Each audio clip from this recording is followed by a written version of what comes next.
এক ভক্ত বেটা, বাড়ি বর্ধমান। উনি দীর্ঘদিন ধরে বাড়িতে বসে আছে, কোনো কিছু কাজকর্ম কিছু নেই।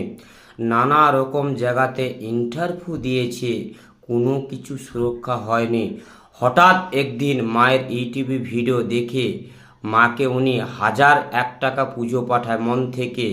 তারপর ওনার সাথে 20 দিনের মাথায় উনি ট্রেনের চাকরির কল এসেছে। উনি বড় খুশি, ঠাকুরমশাই আমি মায়ের কাছে যাব, আমি সব কিছুটা এখানে ঠিকঠাক হয়ে গেলে আমি মায়ের কাছে যাব, মাকে কখনো আমি ভুলব না। মায়ের জন্যে মাকে পুজো পাঠিয়ে আজকে আমি এত বড় সফলতা লাভ করেছি। জয় সোনা মায়ের জয়, জয় মা মনসার জয়। ভক্তদের বলছি, ভালো লাগলে মায়ের কাছে আসুন, না